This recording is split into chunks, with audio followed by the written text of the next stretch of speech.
KVP news में आपका स्वागत है। प्रस्तुत है केवीपी न्यूज से आज के समाचार। भाजपा ने अपने केंद्रीय नेताओं को उत्तराखंड में सक्रिय करने और राज्य में संगठनात्मक मजबूती लाने का फैसला किया है। इस कड़ी में प्रधानमंत्री नरेंद्र मोदी और केंद्रीय गृह मंत्री अमित शाह के संभावित दौरे की चर्चा है, जो पार्टी के 4 साल पूरे होने पर होने वाले शक्ति प्रदर्शन से पहले हो सकते हैं। पार्टी राष्ट्रीय अध्यक्ष जेपी नड्डा ने कार्यकर्ताओं को संगठन को और मजबूत करने का संदेश दिया है और उन्हें पार्टी की रणनीति को जमीन तक मजबूत करने के लिए प्रेरित किया है। भाजपा अगली विधानसभा चुनाव 2027 की तैयारियों में जुटी है और इसके लिए वो जनता के साथ जुड़ने, बूथ स्तर तक संगठन की मजबूती सुनिश्चित करने तथा केंद्र और राज्य की नीतियों और उपलब्धियों को जोर देकर पेश करने की योजना बना रही है। इसके तहत केंद्रीय नेतृत्व के दौरे सामने आने से पार्टी की चुनावी रणनीति और संगठनात्मक सक्रियता दोनों को बढ़ावा मिलने की संभावना जताई जा रही है। खबर देहरादून और हरिद्वार से जुड़ी एक हत्या से संबंधित है, जिसमें पुलिस जांच और सीसीटीवी फुटेज की भूमिका सामने आई है। समाचार के मुताबिक झारखंड के जमशेदपुर निवासी इतिहास में कई आपराधिक मामलों में नामजद विक्रम शर्मा को देहरादून की सिल्वर सिटी मॉल के बाहर सीढ़ियों के पास गोली मारकर हत्या कर दिया गया। घटना सुबह करीब 10 बजे तब हुई जब वो जिम से बाहर आ रहा था और तभी 3 अज्ञात हमलावरों ने उस पर ताबड़तोड़ गोलीबारी की और तुरंत भाग निकले, जिससे शहर में हड़कंप फैल गया। पुलिस ने देखा कि हत्यारे पहले हरिद्वार आए थे, जहां उनका सीसीटीवी फुटेज एक होटल में चेक इन करते और स्कूटी या मोटरसाइकिल लेते हुए कैद हुआ था। जांच में पता चला कि आरोपियों ने हरिद्वार से वाहन लेकर देहरादून पहुंचकर वारदात को अंजाम दिया और हत्या के बाद वाहन वापस करके फरार हो गए। पुलिस अब इस हत्या की तह तक जांच कर रही है और आरोपियों की तलाश तेज कर दी है। भारत सरकार ने असम में ब्रह्मपुत्र नदी के नीचे पहली रोड कम रेल और सड़क दोनों अंडर वाटर टनल बनाने को मंजूरी दे दी है, जो देश में अपनी तरह की पहली और विश्व में दूसरी परियोजना होगी। ये मेगा प्रोजेक्ट गोहूपुर NH-15 और नुमालीगढ़ NH-715 के बीच लगभग 34 किलोमीटर लंबी कनेक्टिविटी कॉरिडोर में शामिल 15.8 किलोमीटर की ट्विन ट्यूब टनल के रूप में बनेगी, जिसमें एक सुरंग में ट्रेन चलेगी और दूसरी में सड़क यातायात होगा। वर्तमान में इसी दूरी को पूरा करने में लगभग 6 घंटे लगते हैं, लेकिन इस टनल के बनने के बाद यात्रा का समय करीब 20 मिनट तक घट जाएगा, जिससे पूर्वोत्तर भारत की कनेक्टिविटी, व्यापार, पर्यटन और रणनीतिक संचालन को मजबूत करने में मदद मिलेगी। इस परियोजना की अनुमानित लागत लगभग 18,662 करोड़ है और इसे engineering, procurement and construction EPC model पर विकसित किया जाएगा। ताज़ा राजनीतिक डेवलपमेंट्स के बीच तारिक रहमान ने भारत के साथ संबंधों और बांग्लादेश की विदेश नीति दृष्टिकोण पर बात की है। उन्होंने कहा कि बांग्लादेश और भारत के बीच मजबूत और संतुलित रिश्ते दोनों देशों के हित में हैं और ये ज़रूरी है कि दोनों पक्ष आपसी सम्मान, समझ और सामान्य लाभ पर आधारित साझेदारी कायम रखें। रहमान ने ये भी संकेत दिए कि चीन को बांग्लादेश का एक विकास सहयोगी माना जाएगा, लेकिन इसके बावजूद भारत के साथ पारस्परिक स्तर पर रिश्तों को सुदृढ़ रखना प्राथमिकता है। जहां तक शेख हसीना की वापसी जैसी संवेदनशील मामलों का सवाल है, तारिक रहमान ने कहा कि ऐसे मामलों में कानून अपना काम करेगा और न्यायिक प्रक्रिया के तहत ही फैसले लिए जाएंगे, न कि राजनीति के बल पर।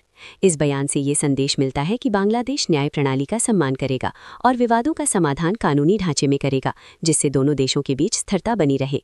केदारनाथ में 325वें रावल की नियुक्ति को लेकर विवाद। उत्तराखंड के प्रसिद्ध केदारनाथ मंदिर में 325वां रावल मुख्य पुजारी नियुक्त करने को लेकर विवाद उठ खड़ा हुआ है। वर्तमान रावल भीमाशंकर लिंग ने स्वास्थ्य कारणों का हवाला देते हुए अपने शिष्य शिवाचार्य शांतिलिंग केदारलिंग को अपना उत्तराधिकारी घोषित किया है और महाशिवरात्रि के अवसर पर इसका औपचारिक घोषणा कार्यक्रम भी रखा गया है। लेकिन इस नियुक्ति को लेकर कुछ धार्मिक समूहों और स्थानीय हितधारकों के बीच मतभेद सामने आए हैं, जिसमें ये मुद्दा है कि परंपरा के अनुसार उत्तराधिकारी तय करने की प्रक्रिया किस तरह से होनी चाहिए। वहीं मंदिर प्रबंधन संस्था बद्रीनाथ केदारनाथ मंदिर समिति BKTC ने इस चर्चा पर कहा है कि सभी लोग उनके कर्मचारी हैं और प्रस्तावित निर्णय समिति की नियमित प्रक्रिया के तहत लिया जाएगा, न कि बिना उचित प्रक्रिया के। समिति ने स्पष्ट किया है कि यदि कोई भी आपत्ति है तो उस पर नियमों और परंपराओं के हिसाब से फैसला होगा और सभी पक्षों को शामिल करके निर्णय सुनिश्चित किया जाएगा।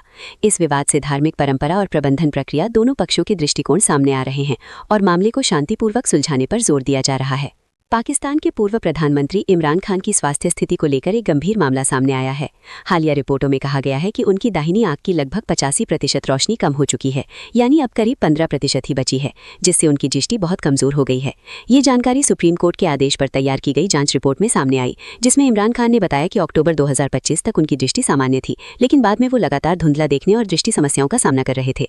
कोर्ट ने उनकी आंख की स्थिति की विशेषज्ञ चिकित्सा जांच कराने और निजी डॉक्टरों तक उनकी पहुंच सुनिश्चित करने के निर्देश दिए हैं, लेकिन इमरान खान ने कहा है कि उन्हें प्राइवेट इलाज की अनुमति नहीं दी जा रही है।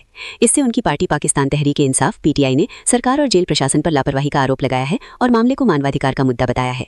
धर्मशाला स्थित निर्वासित तिब्बती सरकार केंद्रीय तिब्बती प्रशासन की हाल ही में हुई चुनाव प्रक्रिया में पेनपत सिरिंग को प्रधानमंत्री सिक्योंग के रूप में दूसरी बार जीत हासिल हुई है।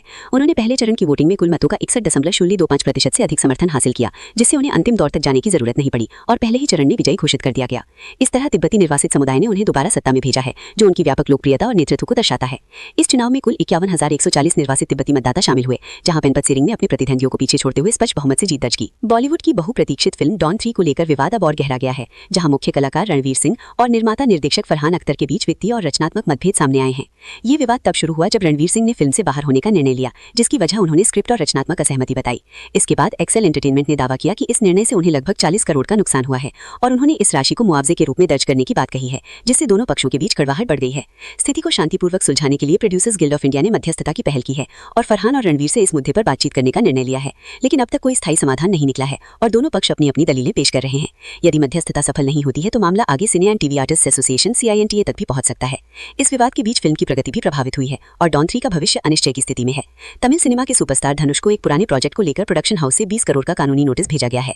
इस नोटिस थेनांडल फिल्म्स नामक कंपनी की ओर से दिया गया है, जिसमें कहा गया है कि धनुष ने 2016 में नान रुद्रन नाम की फिल्म में साइन किया था, लेकिन बाद में वो उस फिल्म को बीच में छोड़ दिए और प्रोडक्शन हाउस के अनुसार कभी पूरा स्क्रिप्ट नहीं दिया, जिससे फिल्म लंबे समय तक अटकी रही और कंपनी को लगभग 20 करोड़ के प्री प्रोडक्शन खर्च और नुकसान का सामना करना पड़ा। कंपनी ने नोटिस में धनुष को 1 हफ्ते के भीतर जवाब देने और ये तय करने को कहा है कि क्या वो अब इस प्रोजेक्ट को पूरा करेंगे या नहीं, अन्यथा 20 करोड़ के अलावा अतिरिक्त 1 करोड़ क्षतिपूर्ति समेत कानूनी कार्रवाई की धमकी दी है। धनुष की ओर से अभी तक कोई आधिकारिक प्रतिक्रिया नहीं आई है। भारतीय रिजर्व बैंक (RBI) ने किसान क्रेडिट कार्ड योजना को और अधिक किसानों के हित में बेहतर बनाने के लिए एक नया ड्राफ्ट गाइडलाइन जारी किया है, जिसमें कई अहम बदलाव प्रस्तावित है। इस मसौदे के अनुसार किसान अब KCC लोन को अपनी जरूरत और फसल चक्र के हिसाब से कुल 6 साल तक ले सकते हैं, जिससे विशेषकर लंबी अवधि वाली फसलों और निवेश आधारित कृषि कार्यों के लिए ऋण चुकाना आसान हो जाएगा। इससे पहले KCC का समय अधिक सीमित माना जाता था, लेकिन अब इसे लंबी अवधि वाली फसलों के हिसाब से बेहतर तरीके से तैयार करने की योजना है। ड्राफ्ट में यह भी सुझाया गया है कि मिट्टी की जांच, मौसम की वास्तविक समय जानकारी, जैविक खेती और अच्छी कृषि पद्धतियों का प्रमाणन जैसे तकनीकी खर्चों को भी KCC लोन के योग्य खर्च के रूप में शामिल किया जाए, ताकि किसान आधुनिक और टिकाऊ खेती को अपना सके। ये तकनीकी खर्च फार्म एसेट्स की मरम्मत देखभाल के अतिरिक्त 20% हिस्से के भीतर ही मान्य होंगे। किसानों को सुविधा अनुकूल ऋण सीमा देने के उद्देश्य से ड्राइंग लिमिट को हर फसल सत्र की वास्तविक लागत के अनुसार तय करने का प्रावधान भी किया गया है। RBI ने इस मसौदे पर 6 मार्च 2026 तक सुझाव और टिप्पणियां आम जनता और संबंधित पक्षों से आमंत्रित की हैं, ताकि अंतिम नियमों को अपनाने से पहले व्यापक फीडबैक किया जा सके। इंग्लैंड ने T20 वर्ल्ड कप 2026 में अपनी दूसरी जीत दर्ज कर ली है, जब उसने ग्रुप C के अपने मुकाबले में स्कॉटलैंड को 5 विकेट से हराया। स्कॉटलैंड ने पहले बल्लेबाजी करते हुए 152 रन बनाए, जहां आदिल रशीद ने 3 विकेट लिए, जबकि इंग्लैंड की पारी में टॉम बेंटन ने नाबाद 63 रन की कड़े दबाव वाली पारी खेली और टीम को पूरे लक्ष्य तक पहुंचाया। बेंटन के अलावा जेकब बेथेल और सैम कैरन ने भी महत्वपूर्ण योगदान दिया और इंग्लैंड ने लक्ष्य 10 गेंदें बचाकर पूरा किया, जिससे उसका रन रेट और सुपर 8 क्वालीफाई की उम्मीदें भी मजबूत हुई। उत्तर भारत के कई हिस्सों जैसे दिल्ली, NCR, उत्तर प्रदेश, बिहार में धुंध या बादल छाए रहेंगे। दिल्ली में अधिकतम तापमान 27 डिग्री सेल्सियस और न्यूनतम 12-13 डिग्री सेल्सियस रहने का अनुमान है, जबकि लखनऊ और पटना में भी 27 डिग्री सेल्सियस अधिकतम के साथ शुष्क मौसम बरकरार रहेगा। पहाड़ी राज्य जैसे उत्तराखंड, हिमाचल प्रदेश में हल्की वर्षा या बर्फबारी संभव है। तापमान 8 से 22 डिग्री सेल्सियस के बीच रहेगा। दक्षिण भारत के राज्यों जैसे तमिलनाडु, कर्नाटक, केरल में गर्म और शुष्क मौसम बना रहेगा। तापमान 25 से 33 डिग्री सेल्सियस तक पहुंच सकता है, जबकि पूर्वोत्तर राज्यों असम, अरुणाचल प्रदेश आदि में आंशिक बादल या हल्की फुहार हो सकती है। मध्य भारत, मध्य प्रदेश, महाराष्ट्र, गुजरात में साफ आसमान और सामान्य तापमान 20 से 30 डिग्री सेल्सियस रहेगा। बिहार, झारखंड में कोहरे की चेतावनी वाले जिलों में सावधानी बरतें। इसी के साथ KVP न्यूज से आज के समाचार समाप्त हुए। नमस्कार।